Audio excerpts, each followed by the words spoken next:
Hai Lifelong Learners, kembali lagi di acara kita di TikTok, di mana setiap hari Rabu kita live dan kita akan mengupas tentang digital transformasi.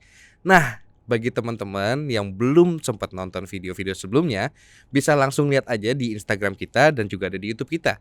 Dan jangan lupa untuk follow semua media sosial kita, ada di Instagram, di YouTube, LinkedIn, Twitter, dan juga ada di Facebook. Jadi hari ini kita akan membahas tentang text mining. Bagaimana menganalisis tentang menggunakan text mining. Jadi kita sudah kedatangan expertnya, yaitu Mas Awan. Halo Mas Awan. Halo Mas Dio. Akhirnya bisa ketemu lagi, bisa siap. ngobrol-ngobrol lagi di TikTok. Thank you Mas Awan udah datang. Sama-sama, bro. Oke, kita udah kedatangan expertnya yaitu Mas Awan. Jadi kita hari ini nih Mas Awan di calling untuk membahas tentang text mining. Oke. Text mining. Text mining ya. Iya. Jadi bukan text time ya. Text time mah buang-buang waktu jadi ya Buang-buang kan. waktu. Enggak, kita akan membahas tentang yang lagi common nih ya, di common juga Ya. dan banyak minatnya juga ya untuk pelatihan juga ya. Mas Awan juga mungkin beberapa ini sibuk tentang text mining juga. Nah, Mas Awan, mungkin lifelong learner bingung nih, apa sih text mining gitu kan. Nanti mungkin bisa jelasin dulu nih ke lifelong learners, apa sih itu text mining gitu Itu loh. kalau tadi nanya apa sih text mining itu kayak lagi nyanyi ya. Ada ekonya Ada ya. egonya gitu. Oke, Jadi text mining itu apa sih Mas Awan? gini, teman-teman yang nonton video ini dan Mas Dio. Jadi kalau ditanya text mining itu adalah sebuah bidang keilmuan data ya, Ya. yang mengolah khusus untuk teks. Jadi kalau teman-teman melihat video sebelum-sebelumnya itu kan kita saya pernah sounding di situ ada tipe data ya. Oh. Nah, tipe data tuh yang secara umumnya yang struktur, semi struktur dan struktur. betul. Nah, ini bagian dari how to handle unstructured datanya. Oh, Nah, jadi bagaimana kita menghandle dari data yang tidak terstruktur. Iya. Oh, gitu. oke. Nah, jadi itu di text mining kita bisa olah data itu, ya kan, memanipulasi data itu. Intinya kita bisa mendiscover insight dari teks yang belum terstruktur gitu. Nah, Oke. itu bisa kita lakukan sebuah prediksi gitu dari data teks yang memang belum terbentuk struktur datanya gitu. Oke, jadi bisa prediksi dari data-data yang belum terstruktur itu ya. Yes, betul. Jadi bisa menarik sebuah garis benang merahnya ya dari data-data yang dikumpulkan tapi tidak terstruktur itu. Nah, mungkin kalau lifelong learners tadi sudah disounding sama Mas Awan bahwa sudah ada di video sebelum-sebelumnya. Jadi jangan lupa kalau mau nonton silahkan di video-video kita sebelumnya. Nah, Mas Awan, benefitnya apa sih? Kenapa sih kita harus menggunakan text mining? Sorry, saya dengar text time jadi ya pikirnya kan kira-kira tadi text mining. Kenapa kita harus menggunakan text mining? Jadi gini ya, kita ini memiliki banyak data yang harusnya bisa kita olah. Nah, salah satu data yang bisa kita manfaatkan itu text mining itu ya, dari bidang keilmuan text mining. Salah satunya misalnya bisa memberikan review produk yang objektif ya. Nah, itu pertama. Misalnya nih kita punya produk. Ya, Nah, nanti di sosial media kita sounding nih. Oke. Nah, nanti kan di situ ada banyak komen-komen ya. Oke. Nah, komen-komen itu dianggapnya teks ya kan, data teks. Oh, jadi komen itu dianggapnya data teks ya? Ya, data teks itu kita crawling tuh. Hah? Nah, ini menarik. Nanti untuk crawlingnya itu bisa dari media sosial atau dari website. Nah, itu ada pembelajarannya untuk meng-crawling teks. Oke. Dari situ kita bisa misalnya nih dari review produk, apakah dia nanti bisa diprediksi produk ini dia direspon positif atau negatif. Kayak gitu. Jadi kita bisa mendiscover data itu gitu dari review customer terkait dengan produk yang kita sounding misalnya di Instagram atau di media sosial. Nah, nanti di situ dia bisa melabelkan gitu. Untuk apa? Untuk diprediksi.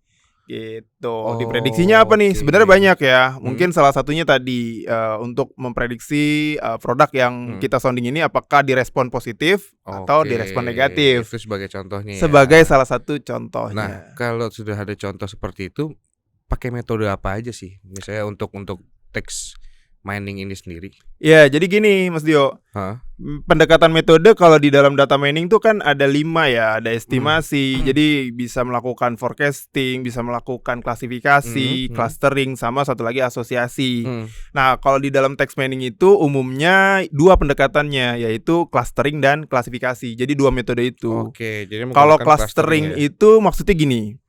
Teks yang belum terlabelkan gitu ya, dikelompokkan berdasarkan pendekatan dari si data tersebut gitu. Kalau yang klasifikasi itu sudah ada labelnya sendiri nanti, gitu. Jadi membentuk labelnya itu bisa secara polarisasi data gitu kan, atau membentuk sebuah formulasi gitu kan. Nah, jadi poinnya dari text mining kita bisa melakukan clustering dengan pendekatan ke klasifikasi juga. Jadi 2 itu sih. Oh, nah dalam proses tadi metodenya dan lain-lainnya gitu, ada nggak sih skill set khusus gitu yang sebetulnya dibutuhkan untuk kita bisa menggunakan text mining ini gitu loh. Jadi mungkin buat lifelong learners yang tertarik ini, ada backgroundnya mungkin yang dari IT, non IT, terus ketika mendengarkan ini dan tertarik, pasti ada pertanyaan nih. Iya. Skill set apa sih gitu? Maksudnya harus yang dipunyai gitu ya, yang bisa oleh orang yang nanti akan menjadi yang menjadi atau pengguna ya yang menggunakan text mining gitu loh. Jadi kalau ditanya skill set teman-teman, skill setnya untuk bisa gitu ya melakukan text mining itu, yang pertama kita kan di dalam langkah text mining itu harus bisa meng-crawling data ya. Meng-crawling data itu tadi melalui media sosial di API, juga bisa dari website gitu kan yang kita crawling. Nah, itu kita bisa menggunakan salah satu tools programming namanya Python. Jadi harus Python. Bisa pertama minimal programming ya. Yang kedua bahasa HTML. Nah, karena dibalik dari page website itu sendiri itu kan ada bahasa HTML yang dibuat ya. Nah, nanti kita juga belajar pertama HTML tadi, terus bahasa pemrograman Python, terus di dalam Python itu ada library. Library. Oh, jadi ini part of Python sebetulnya. Bisa dibilang kapabilitas Python untuk meng-crawlingnya gitu. Jadi bukan part of Python secara total ya, tapi ada yang dari Python dan diambil untuk jadi text mining ini gitu ya. Betul.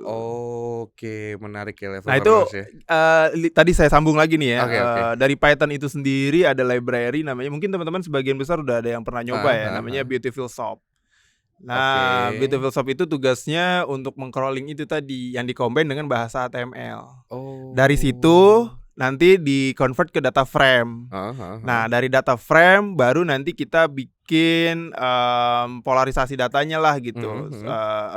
Terkait dengan melakukan pre-processing data. Nah, di situ ada tahapan lemitisasi, ada tahapan banyak sih di situ ya untuk melakukan misalnya merubah di dalam pre-processing ada lower casing. Ya, jadi untuk membentuk kalimat-kalimat yang bias jadi kata dasarnya kayak gitu. Ya, setelah itu baru kita hitung dengan algoritma tadi di dalam metode klasifikasi dan clustering gitu. Sehingga dari situ bisa dilakukan prediksi. Jadi hasil akhirnya prediksi itu sendiri ya. Iya, betul. Dan berarti kalau boleh dirangkum skill set itu bisa dibilang teman-teman lifelong learner berarti harus ada sedikit background IT ya, karena harus mengerti bahasa-bahasa IT. Sebenarnya begini, Bro. Kalau dibilang harus ada background IT, ya itu nilai plus. Tapi kalau misalkan dia tidak ada background IT dan dia ingin melakukan crawling itu untuk menganalisa, belajar analisa seperti itu, ya bisa aja gitu. Kenapa enggak untuk belajar seperti itu? Karena fundamentalinya aja sih yang enggak terlalu deep untuk membahas codingan gitu. Jadi jangan khawatir buat teman-teman lifelong learners juga nih yang bukan berasal dari background IT juga bisa belajar nih text mining ini ya. Nah, Mas Awan, mungkin bisa nggak sih diinformasiin ke kita nih, di teaser lah sedikit-sedikit proses end to end-nya tuh gimana sih text mining ini gitu. Mungkin bisa di-share ke lifelong learners juga nih. Ya. Jadi umumnya gini ya, end to end itu kan kita bicara dari awal sampai akhirnya kan. Awalannya tadi ya dia melakukan crawling data. Pertama ini kita crawling data dulu. Crawling data. Nah, crawling data itu pendekatannya bisa dari media sosial, atau di dalam API, atau di dalam website ya, yang kita crawling gitu kan. Setelah crawling itu kita convert menjadi data frame dulu sih sebenarnya. Tahap keduanya di convert ya. Di convert dulu ke data frame. Jadi bahasanya adalah terbentuknya baris dan kolom data. Oke. Itu data frame. Data frame. Nah, dari data frame itu baru kita bisa melakukan yang namanya pre-processing. Pre-processing. Apa tuh pre-processing? Jadi kita nyiapin dulu nih sebelum kita proses ke algoritma. Oke, gitu. Jadi preparationnya dulu ya. Yes, preparationnya dulu lah gitu. Nah, terkait dengan tadi polarisasi datanya, terus convert data teksnya menjadi huruf kecil semua biar nggak sulit dianalisa misalnya gitu. Terus dirubah kalimat penghubung kalimat penghapusan kalimat penghubung menjadi kata dasar kayak gitu. Nah, itu tahapan-tahapan yang ada di pre-processing. Oh, itu yang paling takes time di pre-processing kan? Ya, iya, makan banyak waktunya di situ. Iya, karena mungkin kayak bisa dibilang kalau pre-processing itu kan mungkin kayak data-data yang tadi diambil gitu kan pasti banyak yang typo, huruf gede, huruf kecil, dan nanti kata sambung juga dijadiin kata dasar juga gitu ya. Nah, dari situ next-nya nih baru kita hitung dengan algoritmanya. Nah, algoritmanya itu kan pendekatan metodenya ada klasifikasi sama clustering. Ya. Nah, tinggal dipahami dalamannya nih. Klasifikasi ada banyak. Ada decision tree, ada KNN, ada SVM, ya, ada yang umumnya orang tuh neural network, ya. Nah, kalau di clustering biasanya pakai K-means ya. Nah, jadi pemanfaatannya itu beda-beda. Jadi beda-beda ya dari itu. Mungkin bisa nggak diinfo ke teman-teman itu dari tadi yang Mas Awan sebutin tuh perbedaannya apa sih? Yang signifikan aja mungkin antara yang disebutkan itu. Perbedaannya sederhana ya. Kalau misalkan kita pendekatan ke klasifikasi, berarti artinya dari data frame tadi kita bentuk dulu labelingnya. Oke. Jadi labeling itu posisinya disebutnya kelas. Nah, labeling itu tujuannya untuk bisa memberikan kalau bahasa statistiknya dependent variable. Oke, dependent variable. Dependent variable itu untuk untuk bisa melakukan prediksinya. Jadi misalnya nih ada kalimat tentang produk A gitu kan. Nah, nanti labelingnya itu apa nih? Apakah ini masuk kategori positif atau negatif misalnya? Oke. Bahasa nanti nextnya bisa disebut sentimen analisis tuh.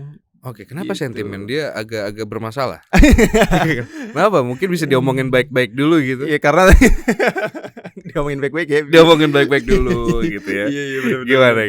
Kenapa sentimen analisis gitu? Ya, istilah sentimen analisis tadi terkait dengan teks yang kita olah, itu dilihat sentimennya gitu. Sentimen dari si netizen misalnya. Diukurnya dari sentimen netizen ya. Berarti ada emosionalnya. Ada di situ emosionalnya ya. di situ gitu. Oke. Nah, dari situ baru kita ukur ya performansinya. Nah, kalau di klasifikasi performance-nya itu diukurnya pakai apa ya? Bisa dihitung di akurasi, presisi, recall-nya, dan kalau misalkan ada kelanjutan perhitungannya ada di F1 score gitu kan. Nah, nanti juga dilihat tuh, detailnya sih yang enak ikut kelas. Itu harus karena balik lagi kalau di sini kan kita hanya memberikan informasi ya seputaran itu, dan kalau misalnya memang lifelong learners mau tahu lebih detailnya bisa ikut juga join di kita, nanti juga bisa ditanyakan ke tim kami untuk jadwal yang terbarunya kapan, yang pasti nanti akan dibantu oleh Mas Awan sebagai trainernya. Jadi jangan sampai ketinggalan di tanggal-tanggal yang sudah mungkin disiapkan oleh tim kita. Nah, menyambung tadi Mas Awan. Setelah kita tahu nih, itu tadi udah sampai proses end to end itu yang tadi jelasin. Iya, sampai performansi gitu ya. Nanti kan dievaluasi tuh. Oh, jadi masih ada tahap lagi ya. Performansi itu dievaluasi untuk mengukur kehandalan terus manfaat dari algoritma yang kita bangun gitu kan. Nah, kalau udah oke, ya baru tahap deployment. Deployment itu gimana maksudnya? Deployment itu adalah tahapan di mana teks atau data yang kita analisa itu bisa diterima oleh stakeholder. Nah, dari situ baru kita masukin ke server untuk pembuatan aplikasinya gitu. Oh, ini ujung-ujungnya tuh aplikasi web base, aplikasi mungkin aplikasi yang kita download di handphone gitu atau gimana nih Mas Awan? Ujungnya itu sebenarnya kalau di project ya, di project itu bisa sampai tahapan pembuatan aplikasi. Kalau ditanya web base atau apa itu sesuai kebutuhan. Misalnya mau dibikin based on mobile, bisa. Algoritmanya engine-nya kita tanam di mobile. Oke. Kalau di web based ya bisa juga gitu. Oh, jadi semua tuh tergantung kebutuhannya ya level Ya, juga ya. cuma kalau tahapan sampai kita menganalisa Ah. itu sampai di tahapan evaluasi biasanya. Oh, sampai evaluasi aja ya. Iya. Berarti kalau memang ada tambahan mau ke web Kri base atau app base itu tergantung request Iya, betul. dari user mungkin ya. Betul. Nah, mungkin ada sering pertanyaan nih, Mas Awan. Benefitnya apa? Pertama, ini benefitnya apa? Kedua, untuk swasta, BUMN, dan mungkin UMKM yang sekarang lagi naik, perlu nggak sih menggunakan text mining ini? Kalau ditanya benefit, kita bisa menyesuaikan dengan dia punya kebutuhan ya. Misalnya begini, kita bekerja di salah satu perusahaan. Perusahaan itu memiliki dokumentasi yang cukup tricky lah. Gimana tuh dokumentasi yang tricky gimana Jadi tuh? dia punya file dokumentasi misalnya PDF, penamaannya, pengarsipannya kurang baik lah gitu. Oke, paham. Nah, dibantu dengan adanya text mining itu bisa membantu si usernya itu untuk mempermudah dia dalam melakukan pencarian dokumen secara cepat. Gitu. Jadi kita rekap nih, kita kumpulin gitu kan. Terus seperti search engine gitu, cuma khusus untuk di dokumennya. Mungkin kalau di komputer kayak Ctrl F ya. Ya, kurang lebih. Cuma dia lebih spesifik ya. Spesifik ya. Gitu. Dibuatnya lebih terspesifik gitu. Kalau istilahnya kalau benefit terkait dengan UMKM, UMKM itu kan pasti kebanyakan sekarang itu kan jualannya based on digital ya. Iya, pasti UMKM sudah merambah ke digital pasti ya, karena kan digital juga lagi naik juga nih ya sebetulnya kan, transformasi digital ini juga lagi masif juga di era 4.0 juga kan di Indonesia. Kalau dia memasarkan produknya melalui digital, dia bisa melihat tadi terkait dengan dia punya produk itu direspon baik atau enggak sih. Oke, jadi feedbacknya ya, feedback dari customernya ya. Ya, betul. Oke. Kayak misalnya juga pernah denger chatbot kan ya? Chatbot ya. Chatbot itu salah satu aplikasi yang keluar dari hasil analisa teks. Oke, berarti chatbot itu pun juga menggunakan end-to-end prosesnya dari text mining juga. Betul. Betul ya, berarti chatbot itu yang selama ini kita pakai nih kalau misalnya ya mungkin ke beberapa aplikasi atau web itu menggunakan text mining di situ ya. Yes, nah itu benefit untuk organisasi atau bisnis. Oke. Jadi untuk misalnya nih layanan publik, kalau misalnya teman-teman ingin mengakses suatu website publik, pengen nanya sesuatu gitu kan, ingin cepat direspon, nah kita bikin chatbot tuh di dalam webnya misalnya. Apa sih yang sering ditanya oleh masyarakat misalnya gitu. Nah, nanti kita tampung nih datanya di dalam satu warehouse gitu. Nah, kita olah teksnya gitu, sehingga nanti ketika masyarakat bertanya di chatbot, responnya udah sesuai dengan habitnya gitu. Oke, Mas Awan ada satu pertanyaan nih mungkin yang tiba-tiba kepikiran nih. Oh gitu. Untuk wangsit dong. Iya. Tiba-tiba gitu lagi bengong gitu, ada pertanyaan gitu ya. Nah, jadi gini, ada pertanyaan bahwa kalau tadi kita ngomong chatbot itu kadang kan beberapa website itu sudah mencantumkan FAQ, frequently ask question ya, benar ya kalau nggak salah ya. Itu apa yang membedakan antara FAQ itu dengan chatbot yang menggunakan text mining? Gini bro, orang itu saat ini kalau lo baca ya, minat baca orang tuh agak berkurang dibanding dengan interaksi. Nah, lu lebih better mana nih? Ketika lu datang ke website, lu lihat dulu baca satu-satu, kan FNQ-nya banyak tuh misalnya ada 20-an gitu. Ya, FAQ biasanya sih pasti banyak, betul. Nah, lu bukan satu-satu gitu. Sedangkan kebutuhan lu itu yang lebih spesifiknya nggak ada di list itu misalnya. Atau misalnya ada di urutan ke 19-nya gitu. Kan otomatis lu akan lihat yang text paling time bawah. Ya? Nah, bukan text mining lagi, text time ya. Nah, tapi kalau lu ke chatbot, ada chatbotnya nih. Nah, hello misalnya user gitu kan. Gua dengan Nanda misalnya, atau gue dengan Dio. Nah, nanti lo butuh apa nih? Nah, gue pengen cari ini dong. Nah, nanti akan direspon sama dia nih. Gitu. Oke, jadi itu lebih memanjakan customer dalam mencari sebuah hal yang dibutuhkan gitu ya. Iya, betul. Oke, lebih cepat, layanannya lebih selaras dengan yang dibutuhkan gitu kan. Nah, betul. Itu. Nah, ada ini nggak sih? Ada waktu tertentu nggak sih? Misalnya dari gini, ketika saya chat, halo apa kabar misalnya, let's say ya. Terus dia balasnya itu ternyata 6 menit kemudian gitu loh. Memang itu diatur 6 menit kemudian ya atau gimana gitu? Mungkin Oh. mungkin ada ya, kita nggak tahu. Mungkin ada nggak gitu? Atau memang diatur sebetulnya dalam text mining ini memang fast respon gitu ketika kita menyantumkan pertanyaan dia sudah langsung jawab gitu loh. Ya jadi gini, kalau bicara terkait dengan fast responnya tadi, ada yang 6 menit, ada yang enggak. Sebenarnya itu terkait ini ya, kemampuan dari teknologinya sih. Oke. Apakah dia bisa langsung jawabnya atau enggak gitu. Nah, seharusnya yang baik itu adalah langsung jawab. Berarti kecepatan dalam menjawab ini bukan dilihat dari seberapa bagusnya text mining itu. Enggak. Bukan ya berarti ya. Itu kembali lagi, itu mesti di tracking lagi ya. Tracking lagi kalau apakah dari gara-gara dia banyak parameter atau gara-gara dia menghitung di algoritmanya codingannya bolak-balik gitu kan. Mesti di tracking lagi sih kalau kayak gitu. Cuma yang jelas kalau chatbot biasanya kita nanya langsung direspon. Nggak harus nunggu 6 menit seharusnya. Berarti itu bukan kesalahan di text miningnya ya berarti ya, tapi memang teknologi yang digunakan ya. Teknologi yang digunakan, algoritma yang digunakan. Dan itu hal yang berbeda ya, dua hal yang berbeda ya. Takutnya kan mikirnya lifelong learners nih mungkin ada yang berpikiran atau keselibat pikiran, loh terus kalau ada yang lama gitu berarti text miningnya lama juga. Ternyata bukan ya, bukan ya, itu hal yang berbeda ya.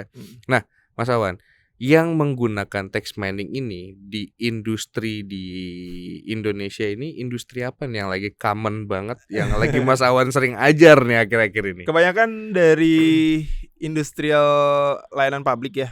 Layanan publik. Layanan publik seperti BUMN. Terus juga di industri banking. Ya, kalau di banking tuh biasanya dia akan melihat kompetitor. Jadi dia crawling websitenya kompetitor. Kompetitornya lagi bicarain apa sih? Strategi apa sih? Jadi kan kita bisa shadowing nih, bikin strategi dari paham. Nggak perlu kita datang, kita interview bahasa dan terpetik ya, ini kan pendekatan. Nah ini kita bisa dengan marketing intelijennya. Gitu. Jadi untuk mungkin industri spesifiknya lebih ke keuangan ya berarti ya. Iya, kebanyakan saat ini ya. yang lagi belajar gitu. Iya, yang lagi banyak ada kelasnya tuh dari industri finansial. Industri finansial, insurance, sama layanan publik yang BUMN tadi. Oh iya, karena mereka lebih ke customer centric ya sebetulnya. Lebih memanjakan, lebih cepat ingin memanjakan customernya gitu ya. Mungkin salah satu fokusnya ya. Di kementerian ada juga ya beberapa. Ada beberapa ya yang sudah kesana. Cuma tadi kementerian yang memberikan layanan publik tadi. Yang mungkin yang at the end-nya ke layanan publik ya. Mereka akhirnya mau menggunakan text mining ini ya. Wah, menarik banget nih Mas Awan nih. Keren. Nah, bagi lifelong learners juga kita udah ngobrol banyak nih. Jadi kalau lifelong learners ada pertanyaan, silahkan ditanyakan saja di kolom chat kita, di YouTube kita, dan nanti ada di IG juga. Dan pertanyaan terbaik akan mendapatkan door prize dari Multimatic dan nanti akan dihubungi oleh tim Multimatic. Jadi jangan sampai ketinggalan. Banyak pertanyaan, banyak kemungkinan untuk mendapatkan door prize. Jadi silakan bertanya, silakan menanyakan sebuah hal-hal yang baru yang mungkin sempat kita tidak bahas di sini. Nanti akan dijawab oleh Mas Awan ya. Insyaallah. Oke, Mas Awan. Ini dari list nih, dari list enggak sih sebetulnya? List IG atau list apa nih? Dari list pertanyaan nih sebetulnya, list pertanyaan dari Instagram kita gitu ya. Enggak. Oke. Ada pertanyaan terkait gini, text mining ini proses belajarnya untuk jadi expert itu berapa lama? Karena gini, mungkin ada yang dari IT basicnya mungkin kelebihannya bukan di situ gitu, ada yang mungkin lebih di situ, ada kan ini penangkapannya mungkin beda-beda gitu. Tapi secara average, secara umumnya penangkapannya itu untuk mengerti text mining ini membutuhkan berapa lama sih? Saya ada experience ngajar orang yang non IT background ya. Nah, menarik. Dia itu nggak ada pengalaman IT. Ketika masuk kelas, memang durasi yang kita sampaikan itu kurang lebih 5 hari lah, 4-5 hari. Berarti kalau dalam pelatihan ini akan terselenggara selama 5 hari ya? Oke, dari 5 hari itu mungkin bisa dijelasin dulu nggak Mas Awan? Mungkin sedikit ke remind. apa sih yang kurang lebih akan dibahas? Iya. Gitu loh. Yang kurang lebih akan dibahas itu ya tadi skill set yang harus dikuasai. Oke, pertama skill setnya. Tadi kita bahas dulu nih, yang bisa kita crawling tuh apa aja. Yang kedua, bahasa pemrograman yang kita kuasain secara fundamentally, yaitu HTML. Kita sounding dulu nih. Karena untuk meng-crawling itu kita harus baca dulu HTML-nya seperti apa nih. Nah, karena ada paragraph, ada TD, TR dan seterusnya. Nah, itu apa aja sih atributnya gitu kan. Kalau udah tahu itu, baru nanti kita belajar di Python-nya. Kita nanti combine akan langsung menyentuh ke Python-nya sedikit ya. Bukan totally Python-nya kan. Bukan. Nanti di situ kita gunakan library yang sudah disediakan, misalnya Beautiful Shop. Nah, umumnya itu sih. Selain Python ada nggak sih? Mungkin mestinya sebenarnya ada untuk melakukan crawling tanpa ngoding. Nah, gimana tuh? Ada, misalnya menggunakan RapidMiner yang pertama, yang kedua menggunakan Canime. Ada Orange Machine Learning. Itu yang common digunakan saat ini, yang berbasis GUI ya. Jadi tinggal ditempatkan doang node-nya. Nanti kita crawling mana URL yang mau kita crawling. Nanti langsung kita running dan tercrawling gitu. Cuma ada plus minusnya sih gitu. Ketika kita nge-crawling menggunakan based on GUI sama yang kita ngoding. Apa tuh bedanya tuh? Kalau yang ngoding lebih detail. Kita bisa lebih fleksibel.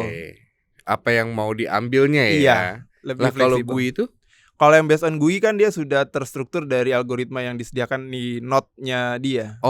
Jadi memang sudah data yang disajikan saja yang mereka bisa dapat ya sebetulnya. Misalnya dikasih URL-nya www.abcd.com.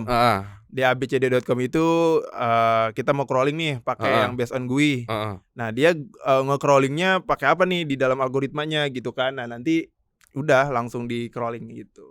Itu tadi perbedaannya ya untuk GUI dan yang pakai coding ya. Nah, tadi next yang nanti yang selama 5 hari ini kan tadi kan sudah ada 3 nih. Ada lagi nggak?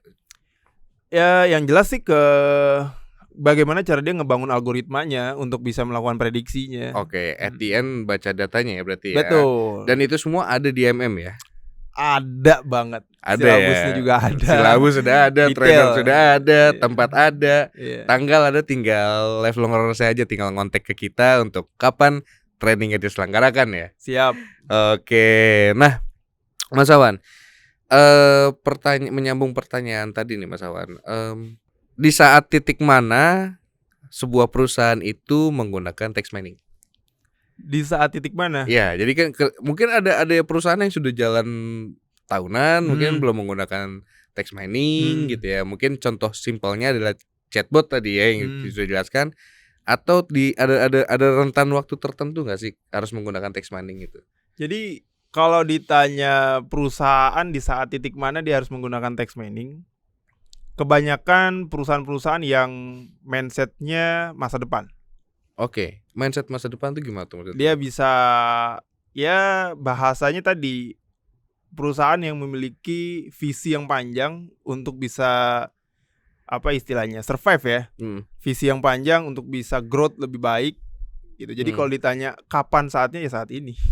Untuk saat ini juga sudah mulai ya. Iya dong. Berarti nggak harus menunggu perusahaan itu sudah berapa lama, harus berapa lama gitu. Bahkan startup sekarang kan juga banyak yang menggunakan atau memanfaatkan hasil dari analisis menggunakan text mining.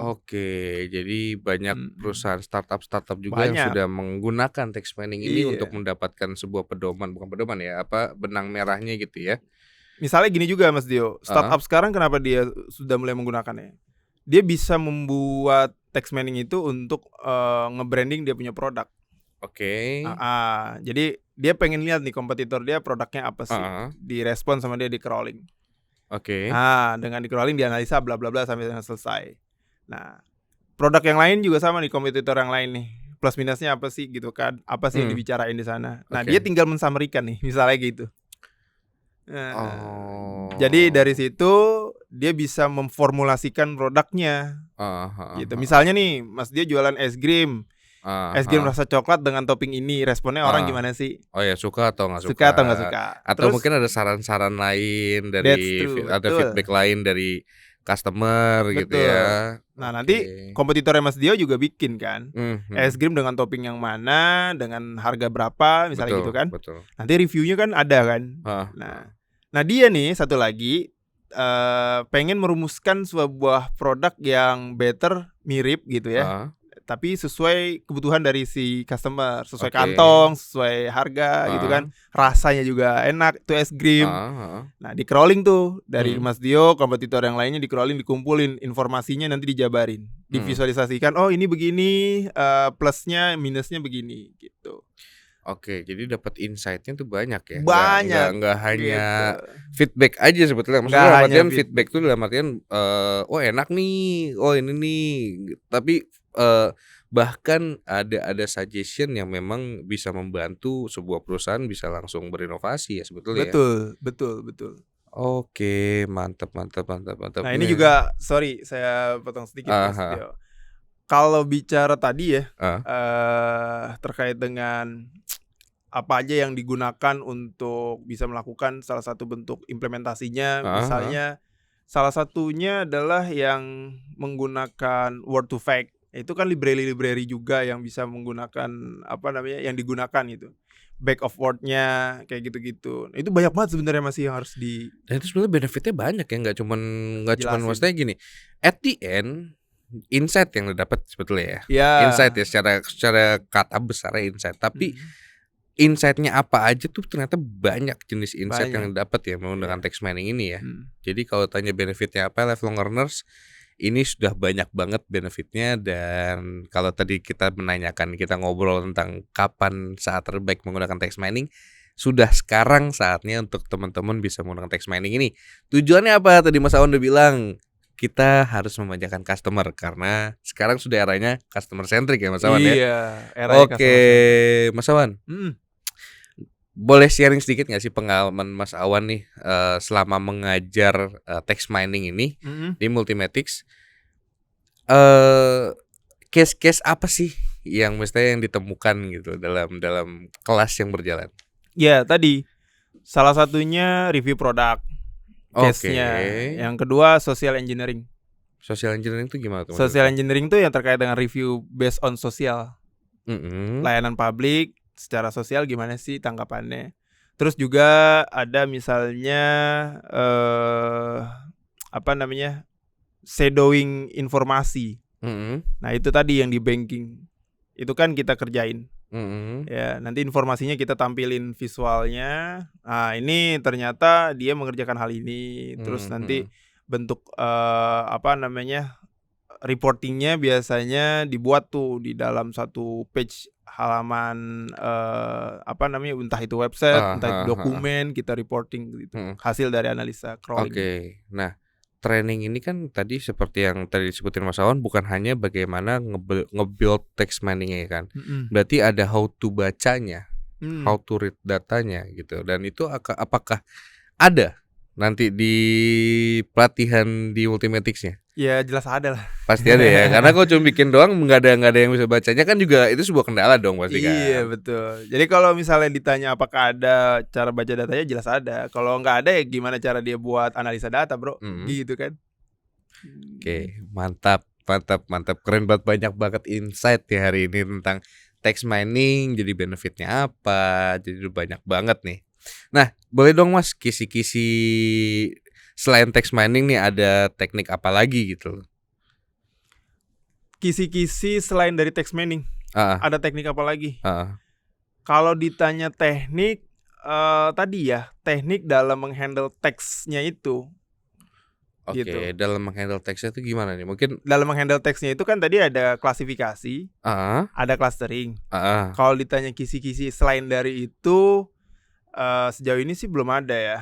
Gitu. Jadi pendekatannya ke situ. Oh, jadi memang saat ini ya pendekatannya dari dua hal itu aja, belum tidak ada hal lain selain dari dua hal itu dulu. Betul. Ya gitu. Karena concernnya dari dua ini yang akan diolah tuh dari dua ini. Betul. Gitu ya. Paling nanti pengembangannya algoritmanya. Oke, yang bisa dikembangkan di algoritmanya. Betul. Jadi tujuannya pengembangan algoritma itu untuk ya tadi untuk mengukur performance, evaluasi di tahapan evaluasi. Gitu. Kan di klasifikasi dengan clustering turunannya ada tuh. Ada. Klasifikasi, betul. ada decision tree tadi saya bilang. Betul. Itu algoritma. Terus ada naive Bayes, ada SVM, ada KNN, ada neural network, ada NLP. Belum nanti bahas NLP tuh. Wow. Di clustering ada yang namanya K-means, aglomeratif, ya, DB scan, macam-macam. Paling kisi-kisi yang tadi tekniknya adalah algoritmanya gitu. Kita bisa nge-build algoritmanya. Ya, untuk mendapatkan performansi yang bagus ya kita compare. Dari nanti situ semua di-compare sesuai dengan yang pasti kebutuhan dari si customer itu kan. Iya, betul. Nah, di situ kan di dalamnya ada fitur engineering-nya juga gitu kan. Nah, dari situ baru deh dilihat evaluasinya apakah ini handal, bermanfaat gitu kan. Nah, itu performansi mainnya. Itu sudah di tahap performansi berarti. Evaluasi performansi. Evaluasi performansi ya. Betul. Nah menarik banget nih Lifelong Learners nih. Jadi banyak banget yang insight yang saya dapat nih untuk hari ini tentang text mining, dan pasti Lifelong Learners juga banyak mendapatkan insight untuk text mining ini sendiri. Jadi kalau teman-teman ada pertanyaan silakan langsung tanyakan saja ke Mas Awan, karena nanti akan langsung dijawab juga oleh Mas Awan di live chat kita dan di kolom komen. So jangan lupa, sekali lagi saya mau ngingetin bahwa nanti akan ada 2 pemenang dari pertanyaan terbaik. Dan juga jangan lupa untuk follow sosial media kita, ada di Instagram di @multimatix, dan ada di YouTube kita di Multimatix ID, dan semuanya nanti akan ada di bawah sini ya. Nanti akan ditaruh nih alamat Instagramnya. Jadi teman-teman, menarik banget, banyak insight, dan sekali lagi Mas Awan thank you banget sudah sharing tentang text mining. Siap. Kita udah tahu bagaimana benefitnya, prosesnya, tadi udah informasi tentang kisi-kisi proses end to end. Dan sekarang tujuannya pun juga sudah selaras dengan era 4.0 ya, di mana customer ingin membanyakan customer centric ya. Dan banyak lagi yang kita bisa dapat sebetulnya. Dan sekali lagi mau ingetin ke Lifelong Learners, kalau ada yang ketinggalan di video-video sebelumnya, bisa langsung aja lihat di YouTube kita ada, di Instagram kita ada. Dan jangan lupa follow media sosial kita di Instagram @multimatix, di YouTube kita Multimatix ID, Facebook ada di multimatix_ID, di LinkedIn di Multimatix ID, dan ada juga media sosial dari Mas Awan. Boleh silakan Mas Awan, ada Instagramnya mungkin bisa diinformasikan. Instagram saya ada di bawah sini. Tri Agus Setiawan 2018. Oke, siap. Sekali lagi terima kasih Mas Awan. Sehat-sehat. Sampai ketemu, nanti kita bisa ngobrol-ngobrol lagi di TikTok selanjutnya. Dan Lifelong Learners, terima kasih sudah mengikuti kita sampai di siang hari ini. Sampai ketemu lagi di TikTok selanjutnya. Terima kasih. Thank you. Thank you.